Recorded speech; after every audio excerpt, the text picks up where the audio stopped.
To all the staff from Speakers Institute, you guys have been really supportive and really, really lovely and encouraging. But to everybody else, for all of your honesty and your courage for stepping up here and just giving all, because I've learned so much from every single one of you and it's just been really, really good. I just wanted to say, being out of the workforce for 6 years, looking after little kids, and this is the first course I've ever done. And it was astounding. It blew my mind. It was beyond my expectations. And thank you, Kate, for the feedback today. That was brilliant. And it's given me the confidence to back myself, because I didn't have that before. Because, you know, when you leave for a while and you come back, it's all a bit dodgy. So thank you. Sam, thank you. Thank you. Thank you. That has been absolutely awesome. I've learned a hell of a lot today, and I really feel like we're all improving. So thank you so much. It's been really awesome. I wish everyone all the best on the course. I think it's a wonderful course. And Sam, you've created an amazing business. But I also want to congratulate the people you've got working underneath you, because it wouldn't be that great if you didn't have all this wonderful resource. And I congratulate them for supporting you. It's excellent. I'd actually just like to thank Sam and the team so much for everything you've done, but I'd really like to thank everybody else. I have learnt so much from all of you. It's just been so exhilarating. I'm so excited for each and every one of you, because it's just the growth in such a short space of time has been phenomenal. So thank you all very, very much. So I want to say, look, I've forever been doing courses and programs. I've probably spent over $350,000 in my life. This was worth every cent. I'm very, very impressed with the level of knowledge of the coaches. And they just kept offering gold nugget after gold nugget. Definitely was worth every minute as well. So thanks. Hi guys, I just wanted to say my work relies on face-to-face workshops, speaking at conferences around the world. So investing in this course is really about looking to the future. So it's really an investment in the long term. It's been a really, really professionally put together course. So commendations all round to all of you.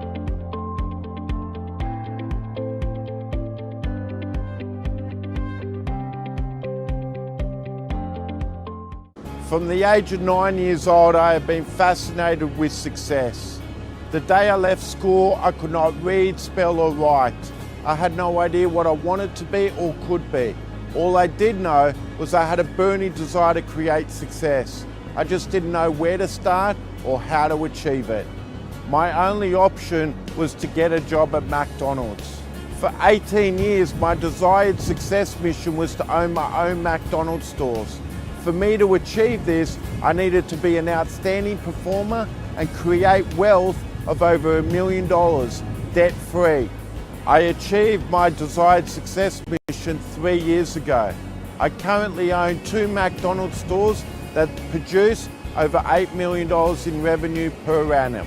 For many years, I have had a deep sense that my story, message and knowledge was meant to be heard by more than just the people within my life. I knew I had to find the right person to help me achieve this mission. Sam showed me the power of stories, the ability to be more vulnerable, and most of all, how to systemize 20 years of leadership, business, and success knowledge. If you have a story, message, or knowledge that you want to share and add value to people, Sam is your man.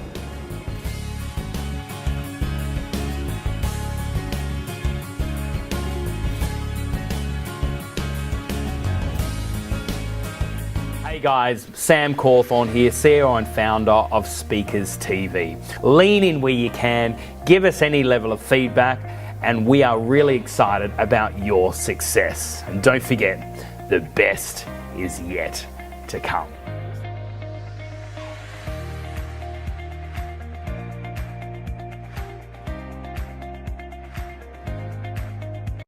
I recently spent the last 8 years working in mining.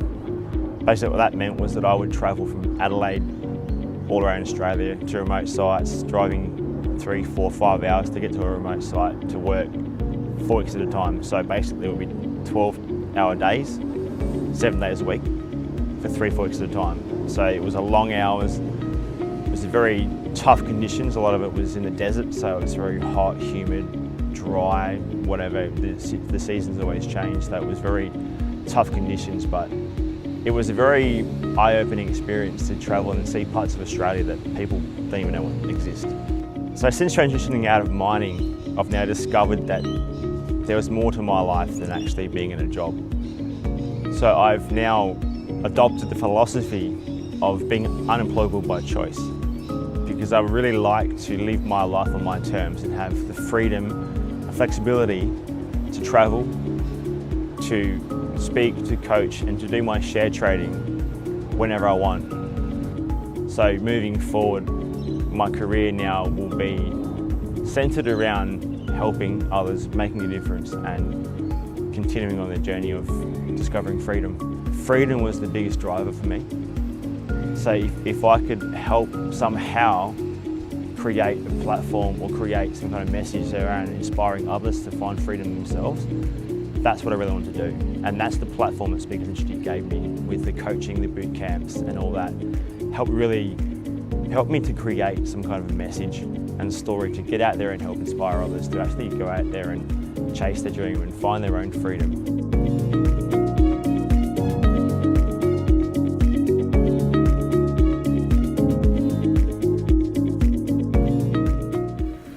Welcome to Saturday's episode of Speakers TV. And if you've been tuning in all throughout the week, I'm super excited about today's episode, because not only have we got people sharing their own amazing stories about getting their message out there, but also we really believe in you and your message. And so that is why we've gone all around the world to bring to you some of the greatest speakers, some of the greatest lessons and actual tangible results to help you go from where you are today to where you really want to be. I'm super excited about today's episode, and I know that on your Saturday there is nothing else better to do than to tune into this episode here on Speakers TV. See you soon.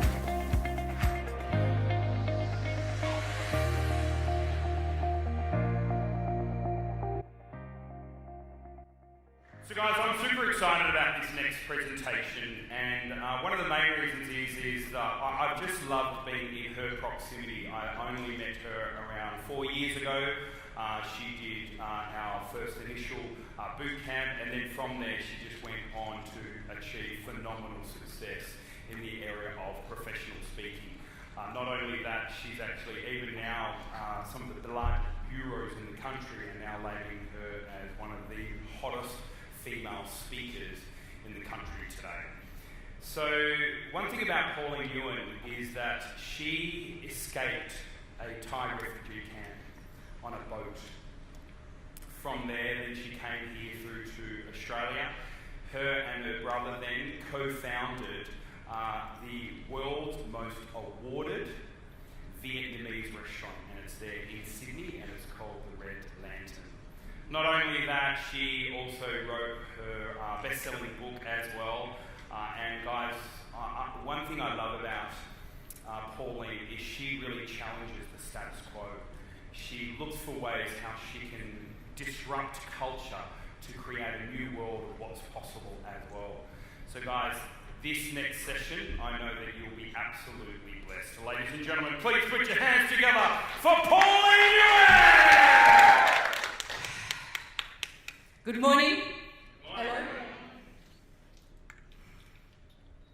Let me look at you first. Let me look at you first and breathe you in.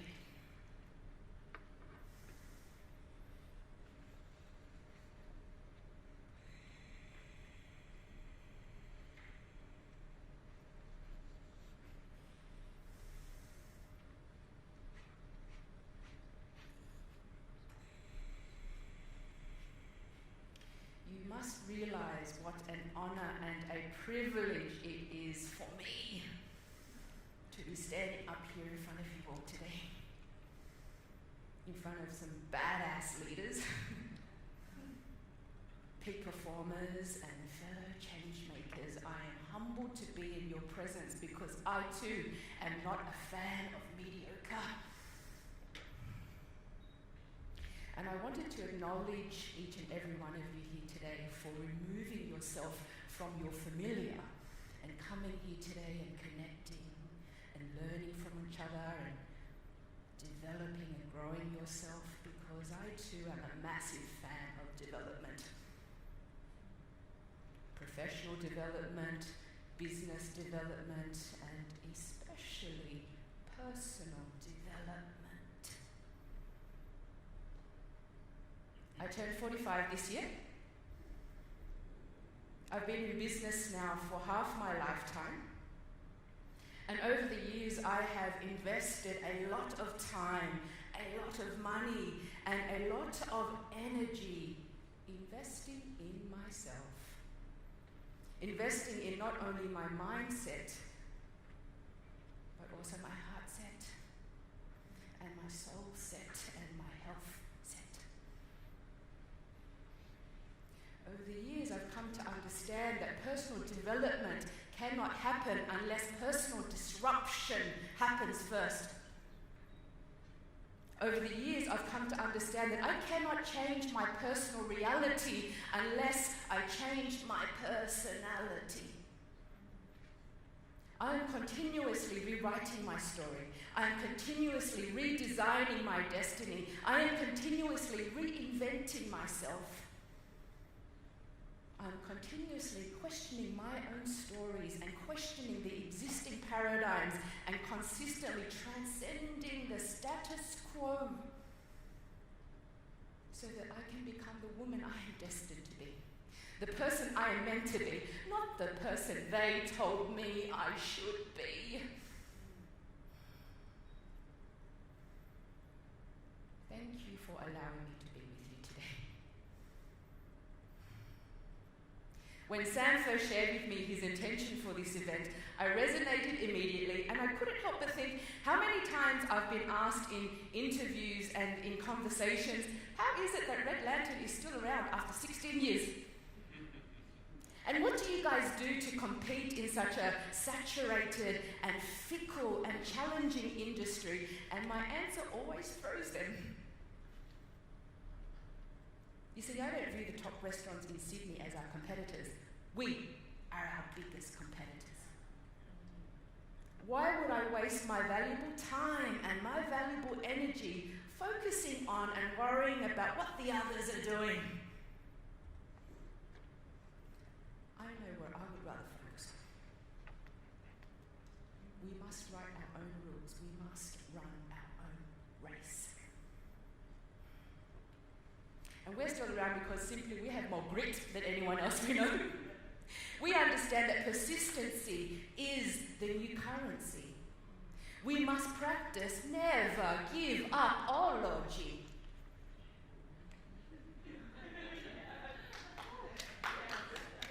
And there's something to be said for still staying in the game long after the others have given up.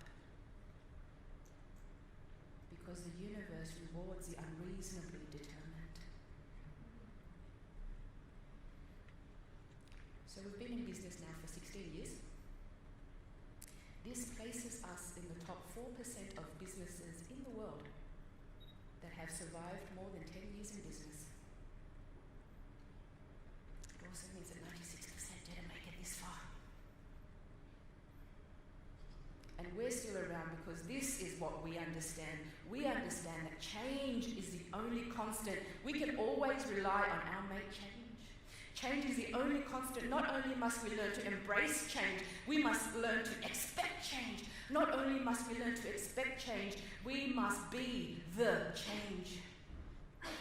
We must learn to continue to innovate and create and collaborate. And what is innovation?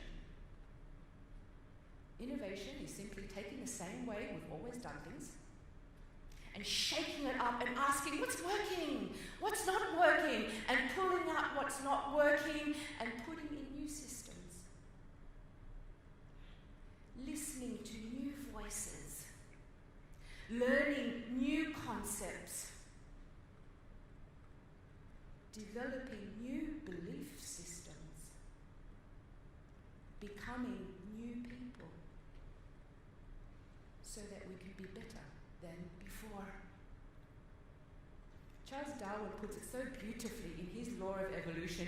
It is not the strongest of the species that survive, nor the most intelligent, but the ones most adaptive to change. I would add that it's no longer just survival of the fittest. It is survival of the most fitting. The ones who are the most nimble, the ones who are the most flexible, the ones who can transcend the status quo so they can be better than before. Now, I've always run my personal life and my business life based on my two greatest values, which are growth and gratitude. And it is at the intersection of growth and gratitude, which is where I thrive. And I'm so grateful to be standing here today, to be able to share with you a part of my story. And I wanted to ask your permission. I wanted to ask your permission if it was okay that I got a little bit personal with you today. Is that okay? Because I believe that in order to tell the full arc of a story, we can't just talk about the good stuff. We have to share some of the bad stuff that happened as well, so that we can truly appreciate where we came from and what it took to get here.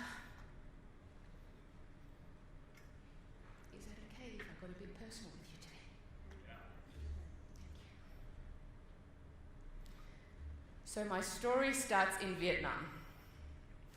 And when Saigon fell to communist rule in 1975, my father realized that he had no choice but to escape Vietnam. And the only way that he could do this was to build a boat and smuggle himself and his family out to sea. I was 3 years old at the time, and my brother Louis was 2. My grandmother begged him not to leave. She couldn't understand how a parent would want to risk perishing their children out at sea. But my father is a very determined man. He stands at just 5'1", a little shorter than myself. It is possible to be shorter than myself, by the way. Even without these heels. But what my father lacked in inches, he made up for in courage and determination. And he had already made up his mind. He would rather die trying than risk imprisonment or a fate far worse. The re-education camps. And he would tell me, it's not enough that they want to take our freedom, they want to take our thoughts as well. And he was determined that if we died, we would all die together. So in October 1977, armed with only a rudimentary map and a compass to guide him, my father steered our tiny vessel out into the South China Sea. And we spent our days waiting and drifting and praying. We prayed that a foreign ship might come to save us. We prayed that we might find friendly shores. We prayed that the pirates wouldn't rape and attack us, and we prayed that our supplies would not run out. But our prayers were not always answered because ship after ship after ship ignored our SOS. The most basic code of the sea. And at gunpoint, a group of Malaysian soldiers pushed us back off supposed friendly shores. We ended up in Thailand, where we spent a very difficult year in the refugee camp there. My mother gave birth to my brother Luke inside the refugee camp. And in 1978, Australia finally accepted us. The government housed us at Westbridge Migrant Hostel, and my father quickly found a job working on the production line in the Sunbeam factory in Campsie. Sunbeam gave him the graveyard shift from 2 p.m. to 2 a.m., and they gave him all the jobs that nobody wanted. The train ride home was the worst, my father would later tell me. Every night was dangerous for him. The locals threatened to beat him, and the bigots threatened to kill him. Go home to your own country, you bastard! They would yell at him every night. They didn't understand why we were here. People are always afraid of what they don't understand. My father cried every day going home on that train. A lot of us cried in those days. We came into this new world with nothing. Nothing. No house, no job, no money. We didn't know the laws, the language, or the systems. My father had nightmares. And it's the same dream over and over. He's back in Vietnam. He's preparing for our escape. He's back in the water, drifting day after day with nowhere to go, and then he wakes up. My father had constant flashbacks to the war. Part of his job as a lieutenant in artillery was to go back to the scene and count the dead bodies after a kill. One shell killed so many people, and the scars from his own bullet wounds resembles a question mark down the length of his spine. But determined to succeed, my father took on a second job and then a third job. And at home he was always angry. He had an anger in him that none of us could explain. He would yell at us, he would throw things, he would smash things, and sometimes he would just stand there and scream and scream. He was like a faulty pressure cooker about to explode in our faces at any time. If someone were to ask me now what it is that I remember most about my childhood, it would be the overwhelming stench of fear. Fear followed me everywhere that I went. Fear stayed with me every day. I know what fear smells like. I could not get rid of the stench of fear.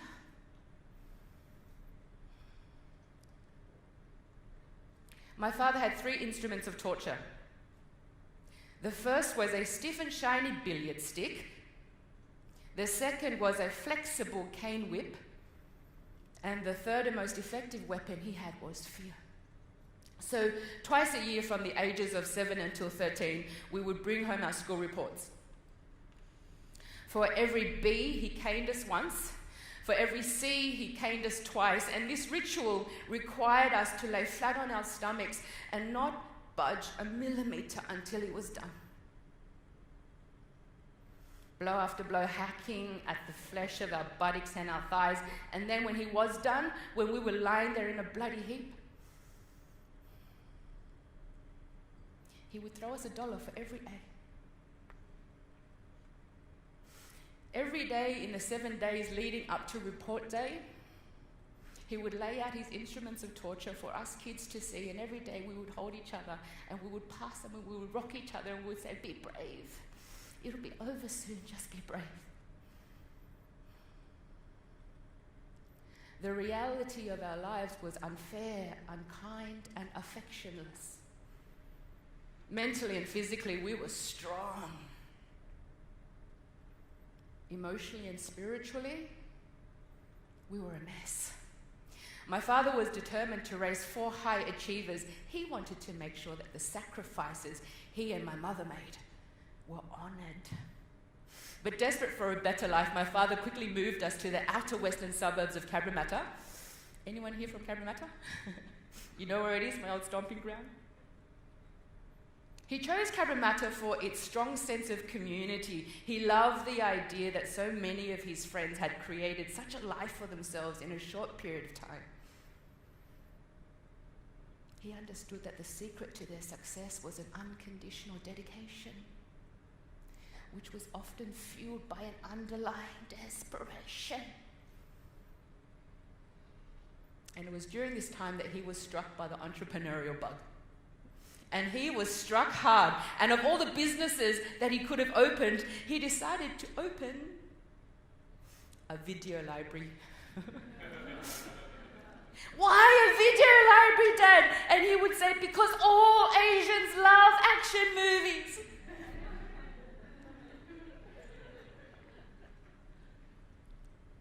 And the blockbuster releases at the time were Full Metal Jacket, Born on the 4th of July, and Platoon. And he would walk around the house singing, "Good morning, Vietnam!" He found a prime location in the heart of Cabramatta's bustling commercial district. We held this location for over 10 years. He moved the video library upstairs. Downstairs became our very first restaurant. My father was Cabramatta's very first barista. We also had Cabramatta's very first ice cream parlour, and the ice cream was delicious, I know, because I was forced to make it. My father also operated a driving school on the side. And as you can see, us kids provided the child labour. I learned to work at a very young age. I started working when I was 7. My brother Lewis started working when he was 6. And my brother Luke started working when he was 3. Do you guys know my brother Luke? The one with the television shows and the cookbooks and the travel shows, the famous one? This is him here at the age of 3. He's on top of Lap's driving school car. Lap is my father's name. He is holding a can of Tui's Draft. He has the mandatory Asian bowl haircut. Sometimes my father would use an ice cream container, so we had the square thing going on. And we have license plates Gun 771 because my father couldn't get Gun 007. So every day before school, we would drive out to the restaurant. My brothers would help my parents set up the tables and chairs inside and outside. I would be in the kitchen helping my parents with the mise en place. We'd catch the train to school, we'd catch the train back to the restaurant, we helped clean up after lunch service, we helped set up for dinner service, we caught the bus home to Bonnyrigg, where I made my brothers do their homework and the household chores, and we raised a whole bunch of attack dogs as well, because all Asians love attack dogs. And this went on for years and years and years, so I practically raised my brothers on my own while my parents worked and worked and worked. And on top of all of this, we had to get good grades as well. So needless to say, growing up was shit! Growing up was so shit. But one thing was for certain. My father had created 4 tough working machines. He instilled into all of us a ferocious work ethic. But by 17, I'd had enough. By 17, I was so depressed and at times so suicidal, and every night I would pray to my God, dear God, there has to be a better way than this. This can't be my life. This can't be my life. And so I mustered all the courage that a young teenage girl could muster, and I ran away from home. And I spent many years hiding from my father. I would look over my shoulder everywhere that I went, paranoid that familiar faces would follow me. You see, I wanted my fears forgotten, not faced up to.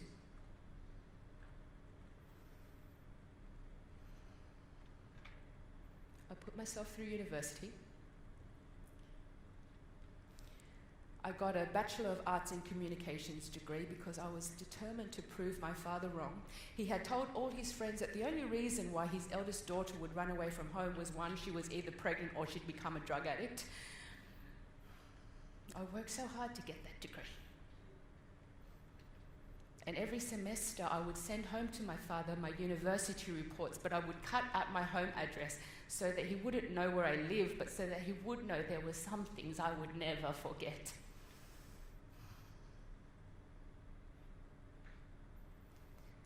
But there comes a time where you need to overcome your fears by looking at it in the face. And for the sake of my mother, and for the sake of my father, and for all the shame that I had dumped on my family in the years that I was away, I reluctantly reconciled with my father. And out of duty, I would go home to visit, and I hated those visits. I hated that sense of claustrophobia and suffocation I always felt in his presence. The meetings were always so stifled and false.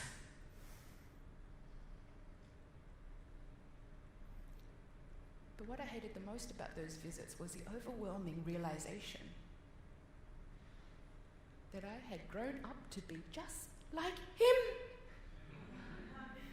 Just like him. I too was angry all the time. Angry at my friends, angry at my loved ones, angry at my work colleagues, angry at myself. You see, angry people are very skilled at noticing all that is wrong. Anger and judgment were the default emotions that I ran to. It's all I knew. It's how I was brought up. It's what was downloaded onto me. Error detection and judgment were the emotions I ran to. My neuroscience coach refers to it as the right-wrong virus, a mind operating system that has error detection and judgment at its core. This is essentially a prevalent human condition. You see, those who judge the most are always secretly the ones who feel the most judged. And I carried this anger with me for many years. And later, when my husband and I decided to have children, I was determined that the cycle end here. I was determined that the cycle end with me. I was determined to not pass on my anger to the next generation.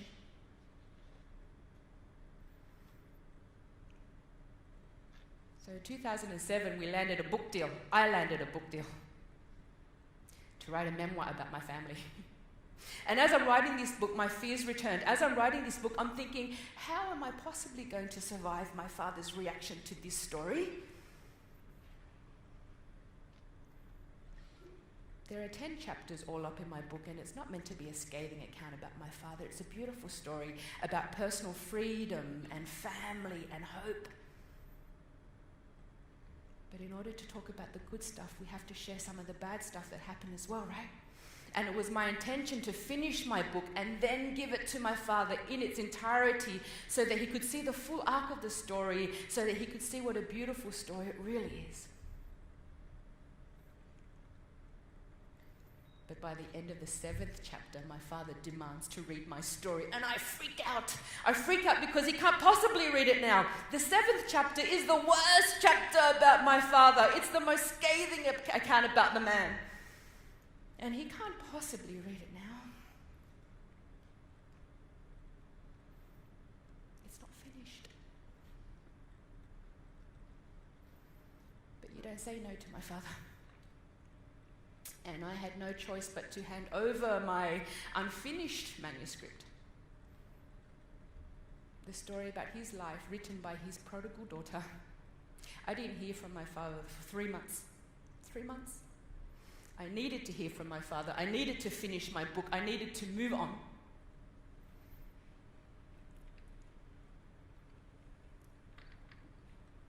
So Father's Day came, and I decided to go home and face the music. I'm in my car. I'm driving home to Bonnyrigg with my brand new baby daughter Mia, and I am so nervous and so scared by this confrontation that I can hardly breathe. My throat has clenched up, my shoulders ache, I feel sick in my stomach. And I'm not scared that he's going to hit me or be violent or do anything like that. I'm scared because I'm about to do something that's never been done before. I'm about to confront my father to end this family's pattern. I'm about to face my fears so things can be better than before. So I'm at the front door, and I've brought with me a case of my father's favourite red wines as a peace offering. They open the door. They see Mia, they take her from me, they're so happy to see her, they kiss her and they cuddle her, and I see that they've created a feast for me. Caramelized pork,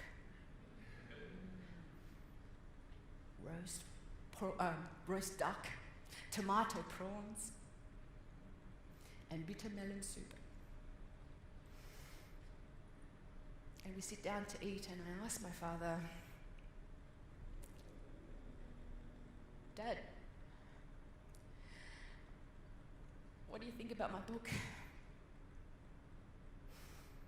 And he says, it's good, but there's just one thing wrong, there's just one thing wrong. What's that one thing, Dad?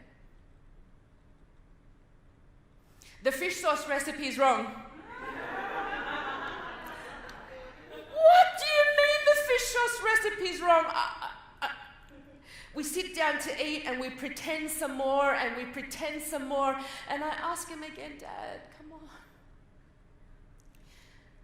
What do you think about my book? And he gives me the same response about the bloody fish sauce recipe. I am so frustrated at this stage. We're never going to connect. I'm never going to finish my book. I'm never going to be able to move on. I grab my baby, I grab my things. I'm about to leave and I ask him one last time, Dad, please, what do you think about my book?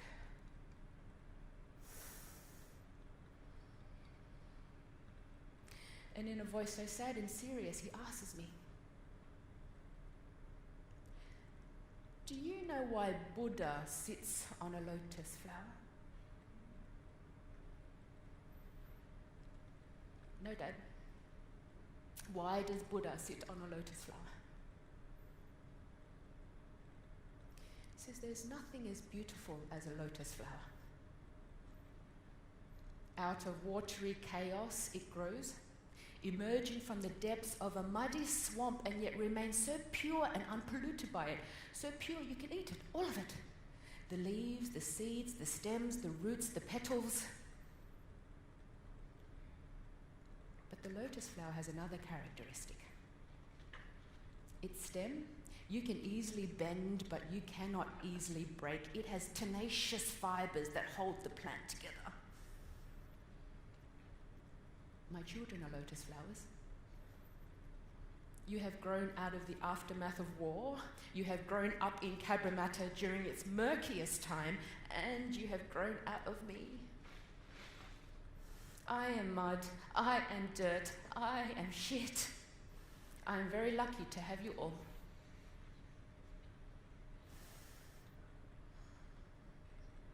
And with those words, my father gave me everything that I had been waiting over 20 years for.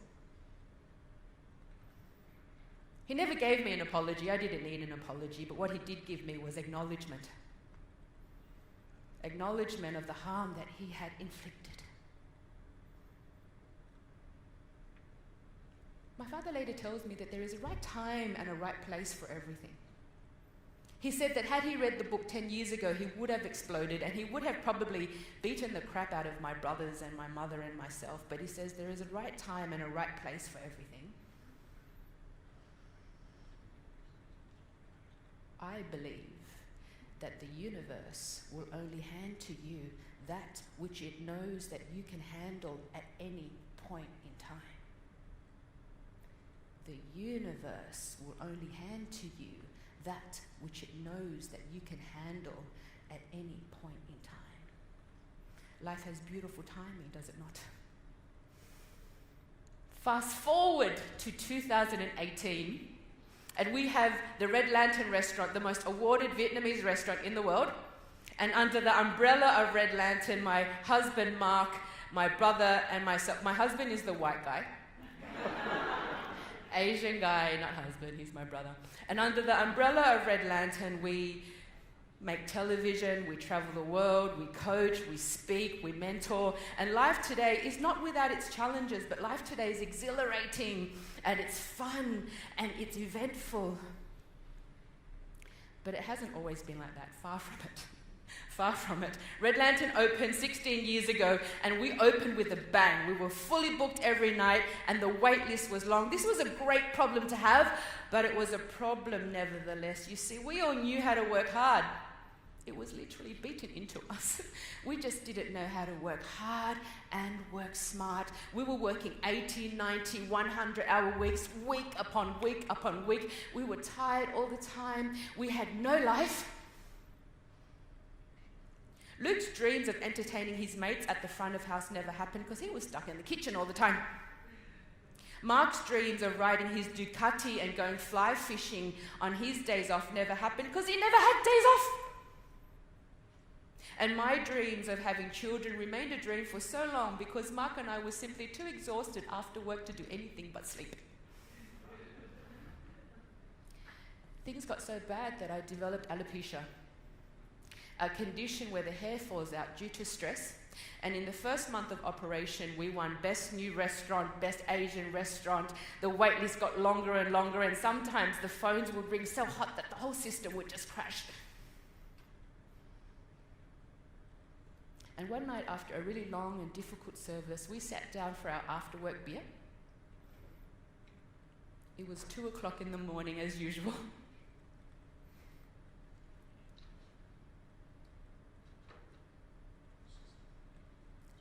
My body ached. My feet hurt, my sciatica was so acute, my shoulders hurt. I was tired of being tired. And it was at that moment I had flashbacks of my parents all those years ago working like dogs, and it fascinated me how history has a way of repeating. This wasn't why we went into business. We went into business to have fun, to grow, to have a life, to contribute, to leave a legacy. And it was in that moment of decision that our destiny was shaped.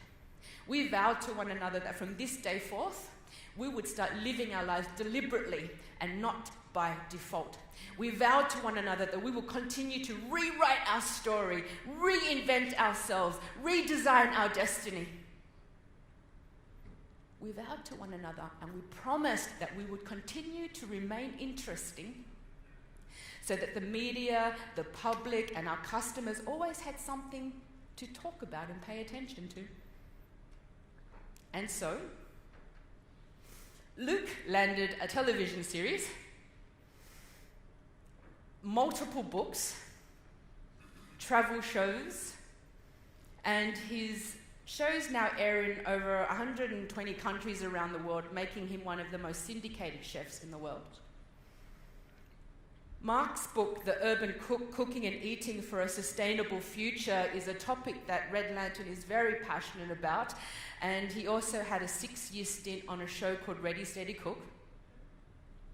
And I shared my story through my book, Secrets of the Red Lantern, a very dark and personal memoir which I disguised as a cookbook so people would buy it.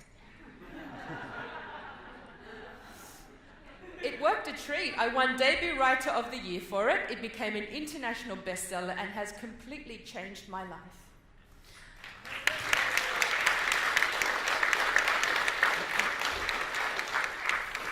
And I travel the world and I speak and I coach and I mentor and I connect with people because connection is why we are here. Connection is what gives our life meaning and purpose. And so we continue to employ team members who are technically better than us, and we continue to engage with business mentors and life coaches to help us grow internally and externally, and the awards kept coming. We've won wine awards, restaurant awards, speaking awards, book awards, but the award I'm most proud of winning is the Telstra Business Award for medium businesses. We beat like 6,000 entrants. So I worked so hard for that award.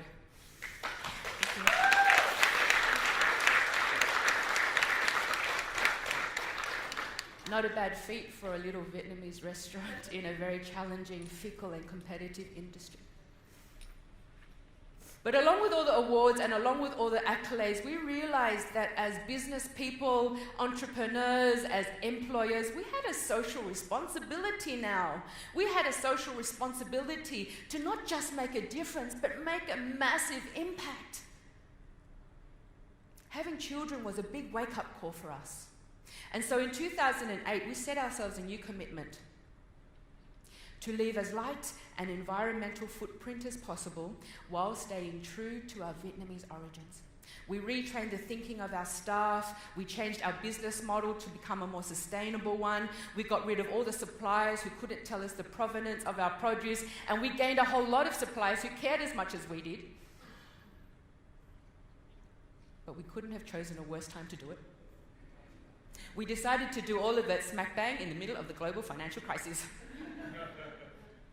And while the other restaurants were shutting up shop, we had no choice but to increase our prices because of the extra cost of organic and sustainable produce. And sure enough, we lost a whole lot of customers.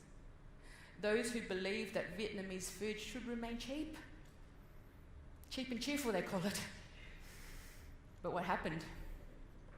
What happened was we gained a whole lot of new customers. Those who, because of the economy, had to take a step or two down. And Red Lantern, we weren't cheap, we weren't expensive, but we sat beautifully in the middle, and what we did offer was exquisite Vietnamese cuisine with a social conscience. We believed in something higher than ourselves. Our vision and our purpose was too strong to go back on our promises. We took a massive gamble and it paid off. Thank God it paid off. Thank God. And have we experienced other challenges and difficulties along the way? Of course we have. Of course we have. Over the years, we have experienced a multitude of economic downturns, some so severe we have fallen to our knees. Professionally and socially, we've experienced a whole lot of racism as well. Personally, I've experienced a whole lot of sexism. You see, not only am I a woman, I am an Asian woman. Not only am I an Asian woman, I am a short Asian woman. Jokes aside, and truth be known, whether the discrimination is blatant or unconscious bias, I'm cognizant of such issues, but I do not subscribe. Why would I waste my valuable time and my valuable energy being bothered by the ignorant opinion of others? Why would I waste my time being worried about things that I cannot control? I know what I would rather focus on. It is my internal ecology that matters the most. And also, I don't do victim well. So what did we learn? How did we achieve the things that we set out to achieve? I wanted to share with you 3 concepts today. These are the 3 concepts that have allowed Red Lantern to still be around for 16 years. These are the 3 concepts that have allowed us to show up time and time again as the next best version of ourselves. These are the 3 concepts that have allowed us to magnify our human potential. Number 1, we understand that the game of business mastery and the game of life mastery is the game of mastering influence. The first person we have to master influence over is ourselves. Emotional mastery, self-mastery matters the most. And as leaders, we are all leaders here. As leaders, when the shit hits the fan, not only must we be responsible, we must be responsible. As leaders, when the shit hits the fan, we have to show up calm, composed, and collected, not to freak out or complain or play victim. As leaders, it is our responsibility to snatch as much positive value and to make as many empowering meanings as possible to any perceived problem that comes our way. It is our internal ecology that matters the most, to keep strong the gatekeepers of our minds and our hearts. For it is our internal ecology that will directly reflect and directly project upon our external kingdom. Because calm is contagious.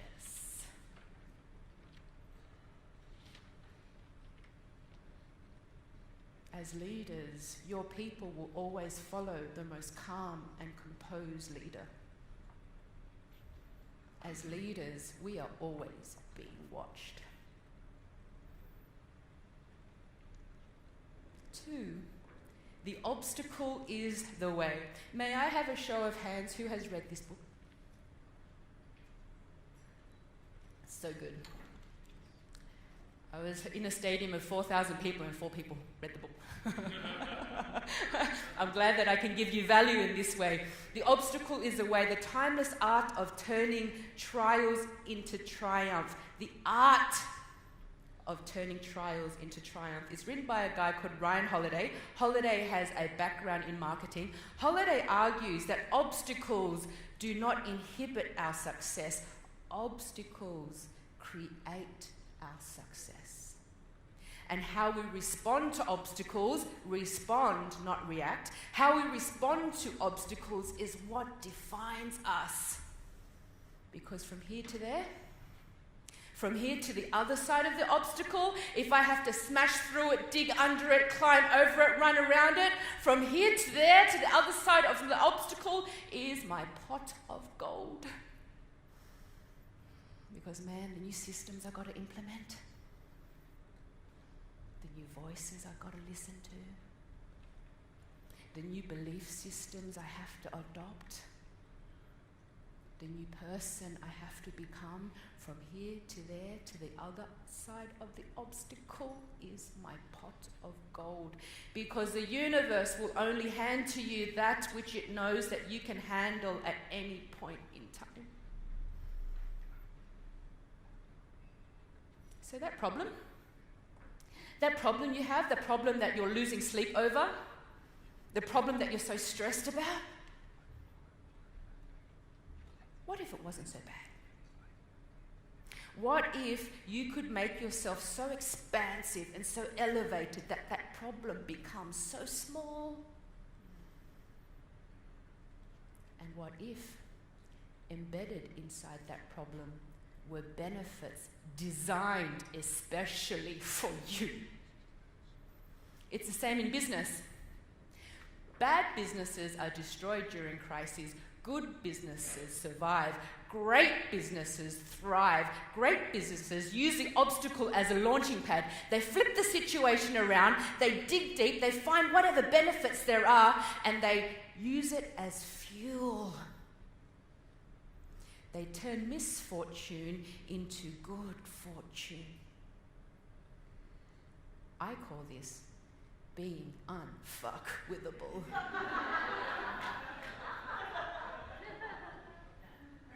Very different to being unfuckable. When you are truly at peace and in touch with yourself, and nothing anyone says or does bothers you, and no negativity or drama can touch you.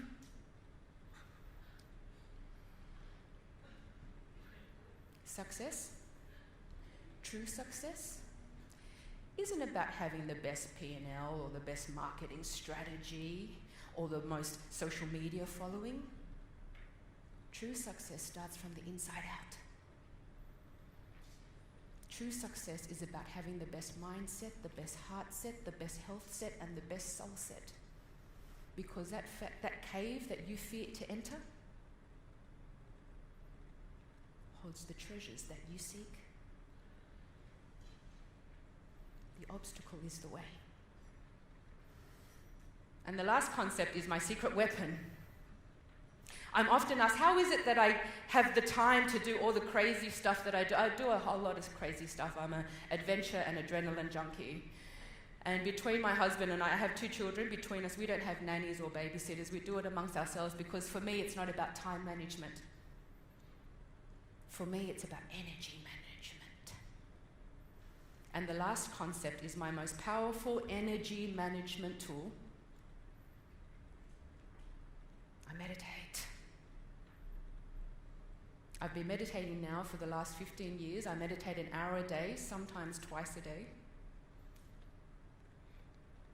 Meditation allows me to show up as my next best self time and time again. Meditation allows me to show up in the face of any obstacle with dignity, grace, cheerfulness, and poise. Meditation allows me to transcend the status quo, to practice the art of acquiescence, of finding cheerfulness and compassion even in the toughest of times. Mind training allows me to make my dreams come true. So Harvard University conducted a study a few years ago, and they followed around a whole bunch of top performing CEOs from all around the world to see what all these CEOs had in common. They had two things in common. The first, they all admitted to following their intuition. Second, all of them meditated. And the more they meditated, the more intuitive they became. Meditation no longer sits in the realm of mysticism or woo-woo-ness. Meditation belongs in the realm of neuroscience, behavioral science, emotional science. What meditation allows us to do when times get tough, it allows us to pause and think intelligently and choose the emotions we want to run to rather than being controlled by our default emotions that we came into this life with. When the going gets tough, meditation allows us to choose how we want to show up.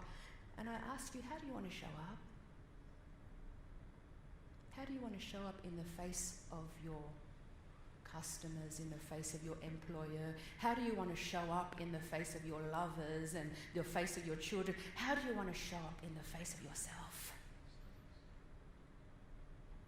What meditation allows us to do when the going gets tough is to pause, think intelligently, and tap into all the traits of imagination, creation, innovation, inspiration, all the traits that lead to problem-solving skills, rather than being in a state of fight or flight. I had the absolute privilege of having lunch with Captain Kevin O'Prey. He's the captain of the Queen Mary II. He is a man who's in charge of a staff of 4,000. And he commands a ship that is worth 600 million pounds. And over lunch, I asked him, hey, Captain, how do you weather the storms? How do you keep so cool at the helm? And he said to me very matter-of-factly, he said, well, I meditate. I meditate and I practice NLP and I study hypnosis. And he admitted that under a psych test, the more stressful the situation became, the more calm he became. We are riding on the back of a sleeping giant. We just have to know how to whisper in its ear. And all it takes is practice. Daily decisive practice. Theodore Roosevelt puts it so beautifully. What such a man needs is not courage, but nerve control and cool-headedness. This he can only get from practice, because the quality of our emotions is the game of life. So I'm often asked, what is the secret to our success? How is it that a bunch of Vietnamese refugees can go on to achieve so much?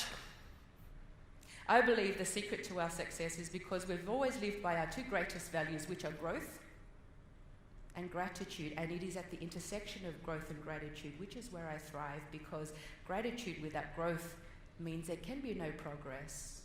And progress is the one thing that makes us human beings truly happy. And growth without gratitude is like a cancer.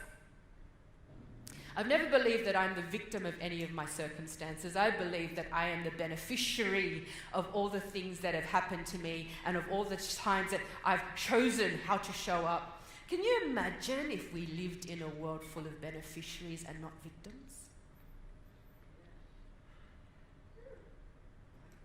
If I didn't show up all the ways that I've shown up, I wouldn't have all these opportunities that come my way. And in my moments alone, I realize that life doesn't happen to me, life happens for me. And when we understand the law of vibration, we understand also that life can happen from me.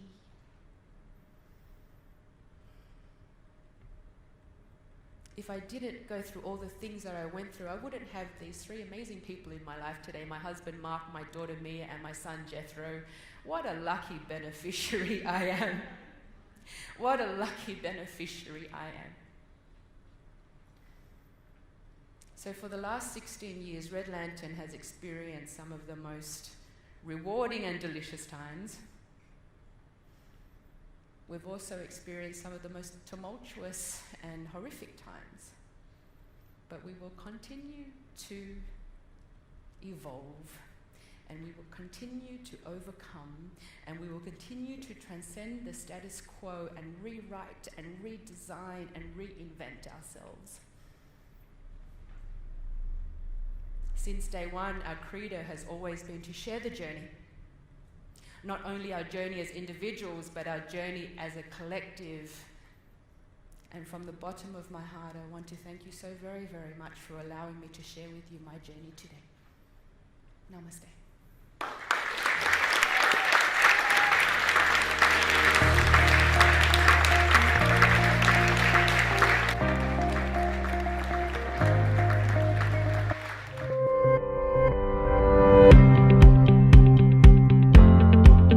One thing that I want to acknowledge you about is investing in yourself and ultimately spending time in online education. If you can learn how you can influence more powerfully through video, if you can learn how to create like your online virtual product and even make money online right now, then I'd love to help you through that journey as well. To all the staff from Speakers Institute, you guys have been really supportive and really, really lovely and encouraging. But to everybody else, for all of your honesty and your courage for stepping up here and just giving all, because I've learned so much from every single one of you, and it's just been really, really good. I just wanted to say, being out of the workforce for 6 years, looking after little kids, and this is the first course I've ever done, and it was astounding. It blew my mind. It was beyond my expectations, and thank you, Kate, for the feedback today. That was brilliant, and it's given me the confidence to back myself, because I didn't have that before, because you know, when you leave for a while and you come back, it's all a bit dodgy. So thank you. Sam, thank you. Thank you. Thank you. That has been absolutely awesome. I've learned a hell of a lot today, and I really feel like we're all improving. So thank you so much. It's been really awesome.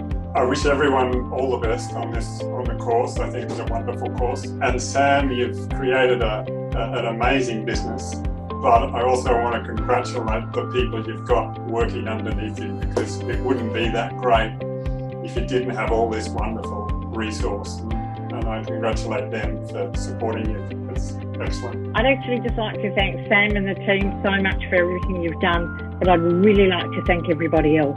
I have learnt so much from all of you. It's just been so exhilarating. I'm so excited for each and every one of you, because it's just, the growth in such a short space of time has been phenomenal. So thank you all very, very much. So I want to say, look, I've forever been doing courses and programs. I've probably spent over $350,000 in my life. This was worth every cent. I'm very, very impressed with the level of knowledge of the coaches.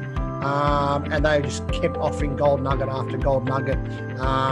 Definitely was worth every minute as well. So thanks. Hi guys, I just wanted to say my work relies on face-to-face workshops, speaking at conferences around the world. So investing in this course is really about looking to the future. So it's really an investment in the long term. It's been a really, really professionally put together course. So commendations all round to all of you.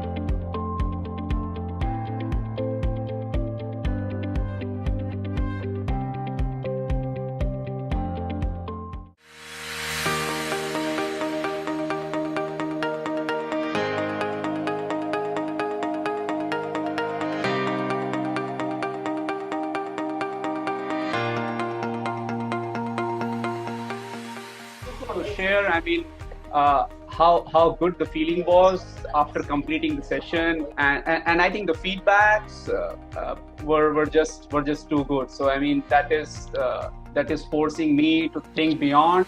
I think it was pretty linear thinking earlier, and now it is pretty diversified. So that is very helpful. Thank you, Charlene, Christiane, and Sam, for obviously the benefit and the inspiration you've given to so many of us, and to all the participants, because I think for me personally, this is the first time I've felt that I've been in such a safe space to be vulnerable and to make mistakes. And I know that a lot of us have shared some really traumatic events in our life, possibly for the first time publicly. So that's just been a really huge thing. So thank you for everyone for opening up, and for people to open up and be authentic. I'd like to firstly acknowledge you, Sam. Thank you so much for instituting the Speakers Institute and all of the lovely people who've attended today. I think they've done an absolutely wonderful job. I think all of their stories are worthy of stage presence. I think you'll all go very far. I just wanted to say, being out of the workforce for 6 years, looking after little kids, and this is the first course I've ever done, and it was astounding. It blew my mind. It was beyond my expectations. And thank you, Kate, for the feedback today. That was brilliant, and it's given me the confidence to back myself, because I didn't have that before. Because you know, when you leave for a while and you come back, it's all a bit dodgy. So thank you. And it was really an experience which I was looking for, to give that push, the last push which is needed, because I'm very low on execution. So your story and your message gave me that push which I really needed. So thank you very much, and also to the fellow participant for bearing with me. Thank you, everyone. You've all inspired me today, and I want to thank you, Sam, for putting this on, and Christiane and Charlene inspired me to come through conversations we had, and so I'd like to thank her in particular, and got a lot out of it. So thank you, everyone, and thanks for all the lovely comments. First of all, I would like to say thank you, massive thank you to every single one of you. It was a great company. Proximity is power. I'm overwhelmed with all the love and energy and everything else. I've learned so much, and by this sheer circumstances, by now that I'm sitting at home and I actually can do it, I'm blown away that I'm actually doing it. It's amazing. And I really want to thank you, Sam, for this amazing course. Yeah, I just wanted to thank every single one of you, especially you, Sam, and all of the mentors as well. There can be at times where we're alone. We think we're the only ones, we feel like we're the only ones going through that, and to share would be to burden each other. But in a space like this, it actually brings us closer together. So thank you very much for sharing all your stories, and thank you for the opportunity. I'd actually just like to thank Sam and the team so much for everything you've done, but I'd really like to thank everybody else. I have learnt so much from all of you. It's just been so exhilarating. I'm so excited for each and every one of you, because it's just the growth in such a short space of time has been phenomenal. So thank you all very, very much. Thank you. Thank you. Thank you. That has been absolutely awesome. I've learned a hell of a lot today, and I really feel like we're all improving. So thank you so much. It's been really awesome. I wish everyone all the best on the course. I think it's a wonderful course. And Sam, you've created an amazing business. But I also want to congratulate the people you've got working underneath you, because it wouldn't be that great if you didn't have all this wonderful resource, and I congratulate them for supporting you. It's excellent. Thank you very much. All the feedbacks were golden for me. I learned a lot. Plus, how I should not try to put all the information in those 6 minutes. I should let the audience absorb what I'm trying to convey. They should absorb my story, and so as the energy level should fluctuate properly at the right moment. So thank you very much for that. So I want to say, look, I've forever been doing courses and programs. I've probably spent over $350,000 in my life. This was worth every cent. I'm very, very impressed with the level of knowledge of the coaches, and they just kept offering gold nugget after gold nugget. Definitely was worth every minute as well. Yeah, I really want to thank the coaches, and I've noticed a difference in everyone as well over the last couple of days as well. So thanks. Guys, I just wanted to say my work relies on face-to-face workshops, speaking at conferences around the world. So investing in this course is really about looking to the future. So it's really an investment in the long term. It's been a really, really professionally put together course. So commendations all round to all of you. To all the staff from Speakers Institute, you guys have been really supportive and really, really lovely and encouraging. But to everybody else, for all of your honesty and your courage for stepping up here and just giving all, because I've learned so much from every single one of you, and it's just been really, really good. Thank you.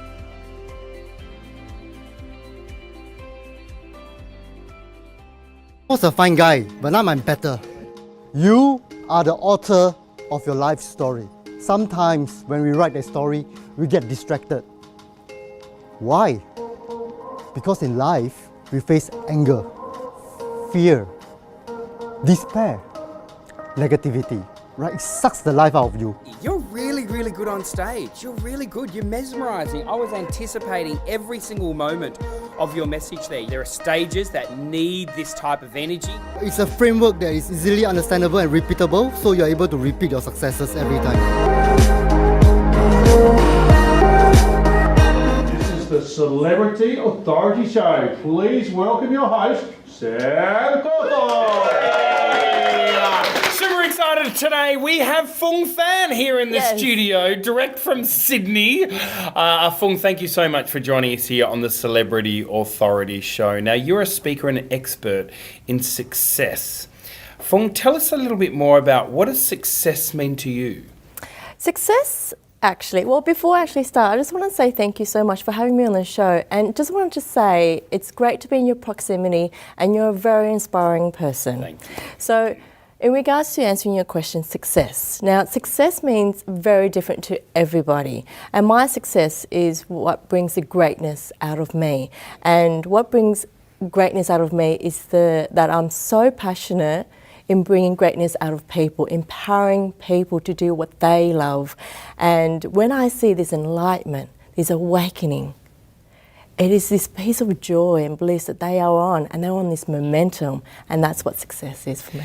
And there's a lot of people, though, that haven't unleashed that element of success as yet. So I'm really now keen to dive deep into you and how did you find that place? Because I'm sure you haven't always been like that.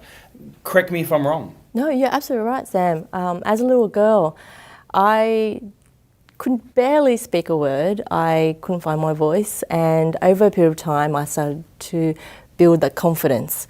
And I worked in corporate for 13 years, and I have coached actually people, over 70,000 people over a period of 19 years. But working in corporate, I had managed to understand this confidence, to understand what it is that I needed to become, but also helping other people who needed this, this overcoming this fear and this reluctancy and understanding their limiting beliefs. So I was able to work in corporate, and I worked in education actually. Okay, sorry, can I just go back? So you were saying when you were young you couldn't find your voice. Yeah. Is that something that your parents was drumming into you, that they wouldn't allow you to speak in front of them, or is it something where you didn't believe in yourself within? How come this little girl Phuong couldn't find her voice? Kids mirror their parents. So Mum and I, we barely spoke to each other, and Mum would work at home and she would work hard every single day, more than 12 hours.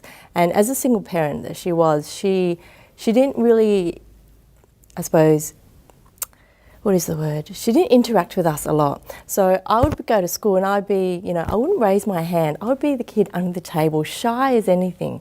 And that's a little bit of a fear that I had growing up. And if I stood in front of a group of people, I would be so embarrassed and so shy. But that confidence had built over time. But yeah, it was a... Is this a cultural thing? Like, are your parents from Australia or...? So my background is actually Vietnamese. So Mum and Dad escaped to Vietnam when I was the age of 2. And so you were born in Vietnam? I was born in Vietnam, yeah. So we escaped and we lived in a concentration camp in Indonesia, but had arrived here in Sydney, set up a whole new life. Mum separated shortly after, and Mum had to do all the hard work and being the dad as well. So it was living a life with very little means. And so then transitioning from school, and then you managed to get a corporate job. Did you find your voice before you got your was it in school or was it in the workplace? When did you find your voice? Yeah, I found my voice after I left school. I found it in the corporate industry, and it was training myself up, presenting as well, because we're forced to present. I'm forced to do group meetings. I'm forced to stand up and work around a team.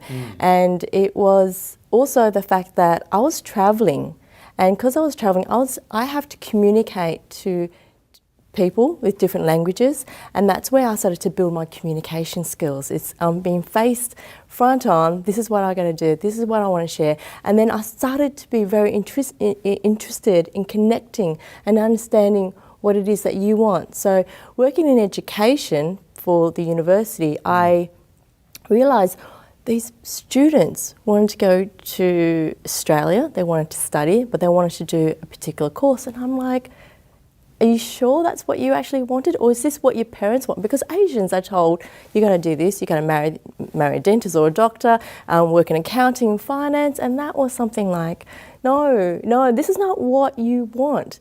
Because I know that when students who come to Australia, they study and they stress out and they fail, and then they go home. And I just knew in myself that I had to deliver and help these kids be redirected. And also from then, when they finished and graduated, going into the workforce. And is this really what they wanted to do? So, yeah.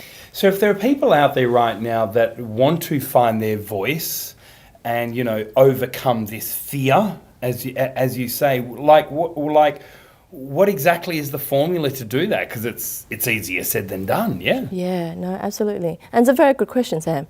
I actually also wanted to add on that through my relationship that I had been for the past 13 years, and I had separated and running my own business and coming out having a debt, I've lost that voice again. I lost that confidence. And then I had to pedal back through realising I actually have a DNA, I actually have a formula inside me that I had applied helping other people. And then I've put together a formula that will be able to help people, whether it's an individual or you as a manager helping staff as well. Because the bottom line with businesses, it's you know, with production, being more productivity, but how do you increase sales? You know, it's inspiring the actual individual to do what they can. And what my 3 tools are is, it's called the E-Cube, so it's a formula. So it's embrace, which is the first step, empower, and then and evolve. So embracing is actually understanding what your fears are, listing them out, and then understanding what that is, and then finding the opportunity, and then learning what that is. So learning is under empower, okay? And then when you understand and you've done this research and you're around a supportive group, the next step is actually taking action. So the paradigm shift to success is actually taking action. Awesome. And there's a lot of people out there, obviously, that aren't necessarily taking action. But I read somewhere recently that you were talking about more around being one with fear. Tell us more. What exactly do you mean by that? Okay. So being at one with fear, instead of resisting fear, going against fear, why not dance with fear? Why not embrace fear? Make love to it if you have to. But fear it's always a protective shield. Yes, it is. But if we understand what that is and be one with it, being fearless and living life fearless, because at the end, there's this ferocious joy that brings the greatness out of you. Right. So that's what I believe is you being at one with fear. And if I can empower you, which my aim is to empower millions of people, so they too can empower other people to be at one with fear. That is fantastic. It was so inspiring. And obviously that is now your next chapter, and that's what's next for you. It's about getting this message out so you can help other people embrace fear and find their voice. Is that right? That's right, absolutely. I'm keynote speaking and I'm writing my book as well, putting all these tools that I've learned at Speakers Institute and helping those people, because I know it's in me, and I'm a student for life, and as long as I continue to empower people through that book, that's my message. Are we allowed to ask what's the book called? Can we guess? Oh no, it's definitely At One with Fear. At One with Fear. Yeah. Hey Phuong, really inspiring. Thank you so much for joining us here at this Celebrity Authority Show. However, look, just before you go, we have this section that we ask all of our people that come onto the show. Right. And it's a challenge. And it is the 10 questions in 60-second challenge. Ooh. Phuong Phan, do you accept the challenge? Accepted. All right. Phuong, your time starts now. Favourite colour? White, obviously. It is white. It's yes. definitely white, yes. Favourite food? Oh, Vietnamese rolls. Oh, yes. Favourite celebrity? Oh, everybody's a celebrity to me, but Brendan Burchard. Brendan Burchard, he Yes. is awesome. Favourite actor? Blake Lively. Who's that? Oh, she's played a role in Age of Adeline. Okay. Oh, yes, yes. Favourite professional speaker? Oh, apart from you, Sam, Robin Banks. Yes. Favourite book?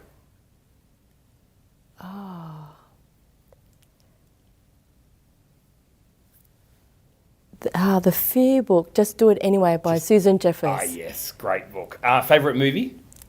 Age of Adeline. Age of Adeline. Favourite city? Oh, apart from Sydney, Osaka. Osaka? Yes. Oh, Japan. Favourite drink? Oh, a glass of whiskey would be fine. Oh, really? Favourite pizza topping?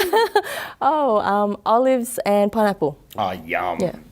And Phuong, if you were to be an animal, which animal would you be? Oh, I'd definitely be a wolf. A wolf? Why is Yes. I found out it's one of my totem animals, but also they have a precision of focus and they hunt and manage to look after their tribe. I love that. Phuong, thank you so much for joining us here at the Celebrity Authority Show. Thank you, Sam. Yay! Our first speaker is a thought leader and expert on leadership, complacency, and organisational management. As a victim of complacent leadership, he is passionate about raising awareness about the dangers of leadership complacency and helping other business leaders overcome complacency within their business. His vision is to create a global community of business leaders that thrives on achieving more success in their business and lives. Today, he will be sharing with us his story and the strategies for creating continued success in life and business to show you that complacency can kill the future of leadership. Please welcome to the stage, Hassan Younes.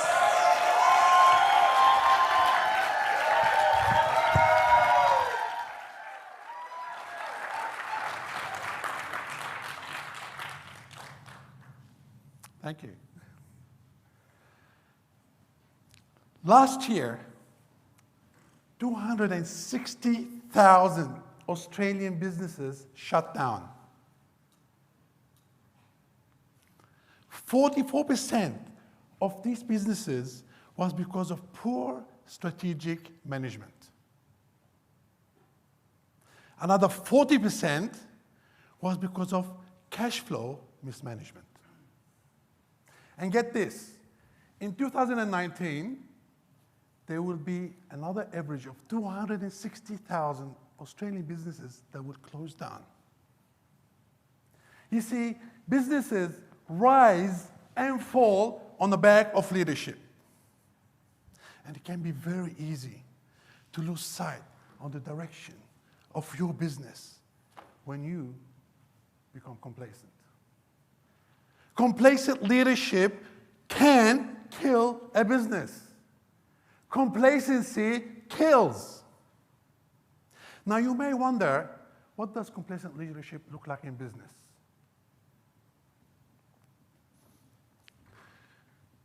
Complacent leadership is when business leaders become self-satisfied on how their business is operating, while ignoring the risks that are happening within and around their business. Complacent leadership is when business leaders, CEOs, business owners, and managers ignore the essential elements of managing their business efficiently, including business plan, strategic plans, marketing plans, cash flow analysis, and so on.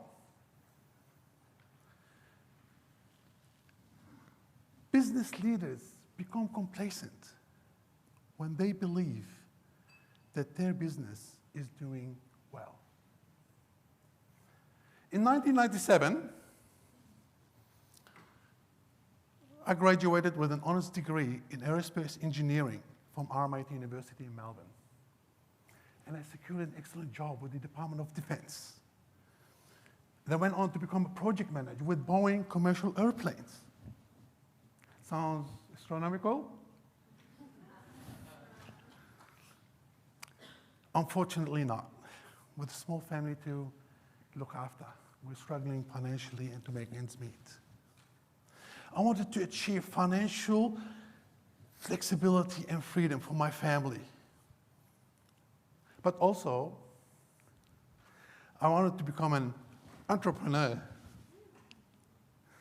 Actually, I wanted to become an entrepreneur way before it was cool to be an entrepreneur. So I did the obvious.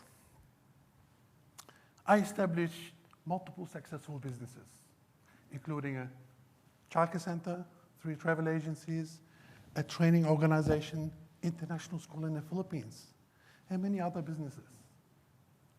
I had it all, and I almost lost it all. We almost became bankrupt because of complacency.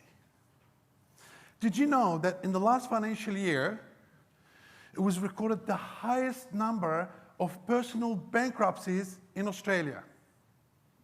I'd like you to reflect on that. In 2012, after resigning from my aerospace career to focus on our childcare business, the childcare industry was booming. Our childcare business was booming. We were making some decent money. Cash flow was coming in, and our business was operating at 95% cash flow capacity.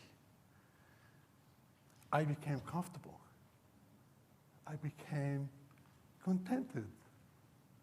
I became carefree and careless. I turned my weekends into 3-day weekends, 4-day weekends. At times, I rarely turned up to work. There was one time, I remember my personal assistant, Lena, she came to me and she said, Hassan, who's managing your business? I looked at her, I am. I'm managing my business. Then she looked at me and she said, are you? Then she walked off. See, I didn't understand her question at that time. And I certainly did not understand her reply. Because I had become unaware that my administrative staff, my management team, and my entire staff had lost focus and had acquired my attitude of being carefree and careless. So we started losing customers week after week, and our cash flow capacity started to drop from 95% down to 34%, below our break-even line. We struggled financially, couldn't pay the staff on time. The bank gave us an ultimatum. Fix your business, or we will take over to recover our funds. Can you imagine being in this situation? I know maybe or may not be that you have cash flow problems at the moment. But if you are complacent within your business, it will get much worse. My family struggled financially as a result of that. I remember my daughter came to me one day and she said, Daddy, can I have money for lunch order? I looked at her. There's no money in my pocket. My wallet was empty, so was my bank account. And I searched the entire house looking for $1 to give to my daughter for her lunch. I couldn't find.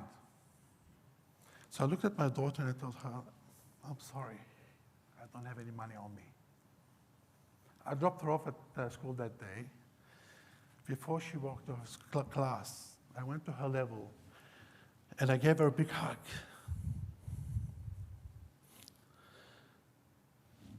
And then she ran off to her class. I was choking, tears in my eyes, seeing my daughter walking off to class, knowing that that day she would be hungry.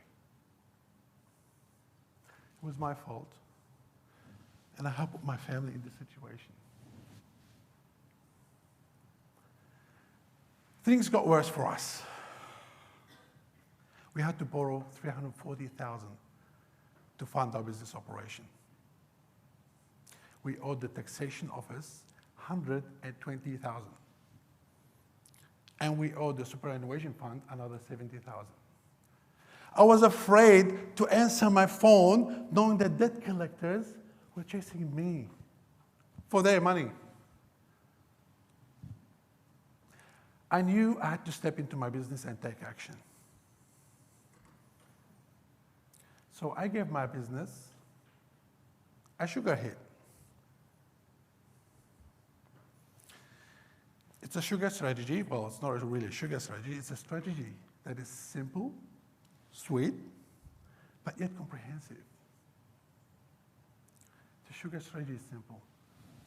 Self-awareness, understanding, goal setting, action plan, review and repeat. See, I had to step into my business and become self-aware about me, my shortcomings, my failings, my weaknesses. Am I leading my team or am I misleading my team? I needed to become self-aware where I am right now within my leadership style. Then I had to get an understanding about my business. Where is my business right now? And what direction I want to take it into? I need to do a forensic analysis, a quality improvement plan, cash flow analysis. I needed to understand where is my business. And having an understanding of this scenario, it allowed me to set my goals around these understandings and around my business. So I had to set my goals, the milestones, the short term and the long term. And goals, and we know that goals without action are meaningless. It's just ink on paper. So I set the action plan. What needs to be done, how it's going to be done, when, and the progress. And then I review this process every 6 months. See, with this sugar strategy, S-U-G-A-R, I know the slide is not showing. I knew this would happen. It will prevent complacency from creeping up within your business. Complacent leadership will kill your business. Complacent leadership will kill the future of leadership. The danger is real. You may be complacent right now, each one of us. But with this sugar strategy, it will help prevent complacency from creeping up in your business and will allow us to achieve more success in our lives and in our business. Thank you very much. Woo!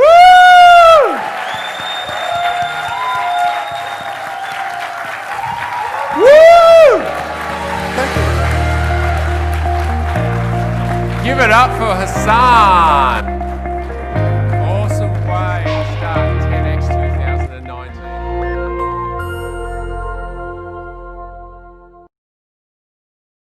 Hi guys, how you going? Sam Cawthorn here, and for those people that don't know, I'm the CEO and founder of both Speakers Institute and Speakers Tribe. And every single month we put together this curriculum video for our Speakers Tribe all around the world. We currently run Speakers Tribe in 5 different regions all throughout the world, and obviously being founded here in Australia. We are super excited about what's possible when you lean into a community that really wants to help you to make a difference in the world. So we are super excited about the future of where we are heading. And for those people that haven't registered into Speakers Tribe Conference, I cannot encourage you enough. This is our premier event every single year where we assemble some of the greatest thought leaders and futurists of our day and bring them in to come and share their knowledge and their secret ingredients in our one annual event. So today's curriculum video is all about process. And as many of you guys know, as a thought leader, as an expert, as someone that really wants to make a difference in the world, you have been through experiences for a reason.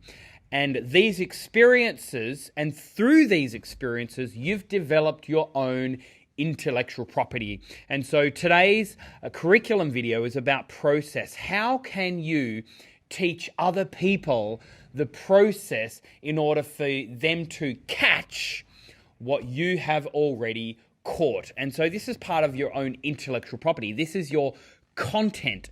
And ultimately, as you develop your content, you can then position yourself as a real go-to authority, as a thought leader, as an expert in the marketplace. So people can come along and listen to your valuable advice and your opinion because you have intellectual property around that. So today's conversation is going to be more around your teachable framework. And so as you develop your own teachable framework, and a lot of this part is around the visual representation of your teachable framework, and if you can teach other people what you've caught all throughout your experiences so they can catch it, ultimately then you're actually then known as someone that's produced some amazing content. So we're going to teach you a framework which is all around how to create and design your own IP, your own teachable framework around your intellectual property.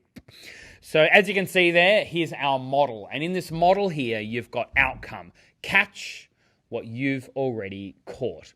And so I'm going to show you our teachable frameworks for you to create your own teachable framework. So the very first element is this, as you can see, is gather.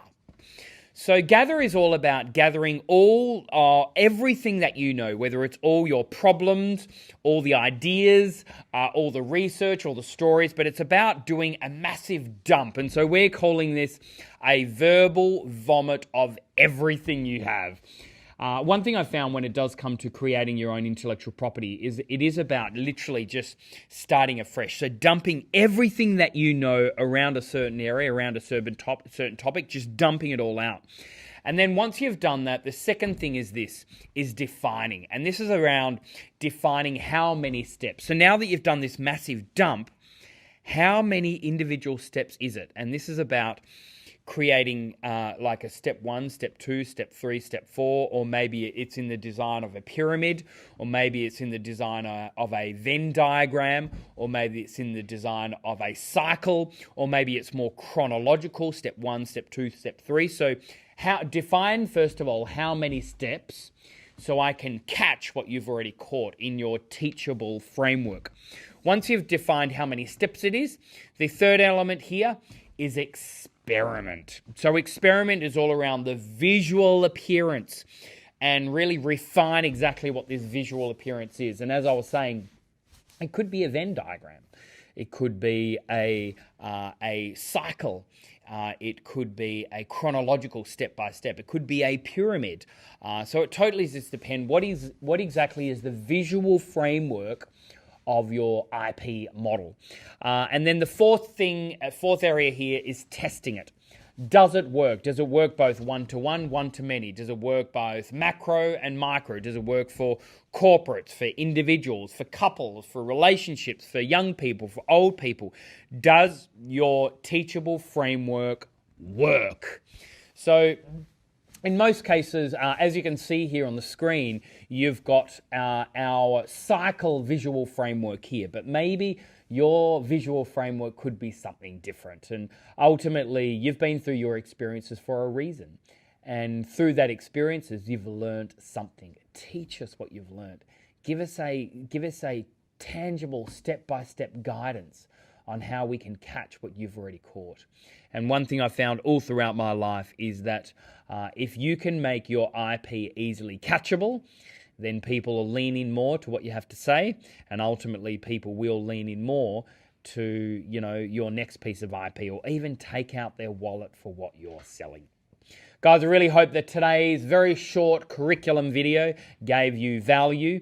And again, please, can I encourage you to lean into your own Speakers Tribe. And I really want to acknowledge our amazing leaders that are there with you guys. These leaders do phenomenal work, and huge acknowledgement to you all, and really looking forward to seeing your journey go from where it is today to where you really want to be. And I have found all throughout my life that the greatest way to grow is by upgrading your proximity, which is exactly what we do here at Speakers Tribe. So certainly really excited about what's possible in your next steps, and always remember that the best is yet to come. We'll see you soon.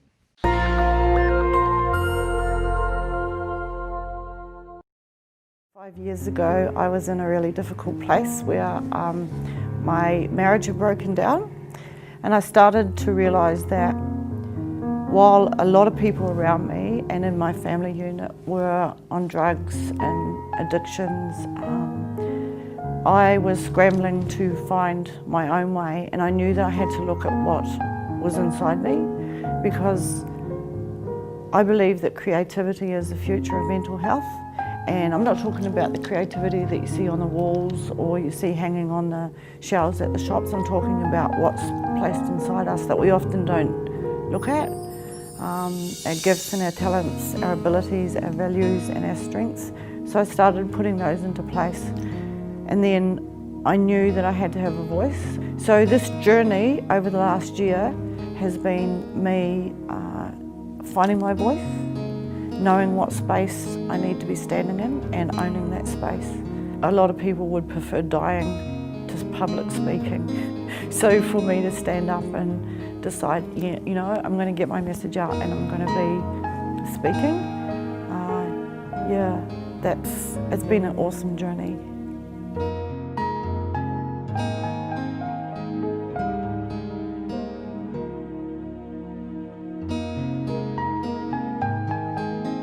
Hey guys, thank you so much for tuning in for today's episode here at Speakers TV. My name is Sam Cawthorne, and we are super excited about Speakers TV and about these episodes that we bring to you every single weekday, as well as also on every single Saturday. Guys, we'd love to hear from you. If you've got any feedback at all for us, or maybe you want to comment right now in the chat bar about what was your biggest takeaway from today's session. But also not only that, why don't you join us? So here at Speakers Institute, we do have a number of programs such as our online boot camps or our protege program. At Speakers Tribe here, we're all about running these big, large annual conferences every year. But also not only that, there is an annual membership that you can get where in your city we do have tribe gatherings, all really encouraging you going from where you are today to where you really want to be. Or maybe you want to tell your friends and your family about Speakers TV. But can I please encourage you, why don't you like this page? Why don't you join us each day? Why don't you tell other people about these episodes? Because we are all about really helping you on this journey to becoming that recognized voice of authority, for you to find your message and your story and get that out there into the world. We are super excited about your journey, so please lean in and join us today. To your success, my name is Sam Cawthorne, and don't forget, the best is yet to come.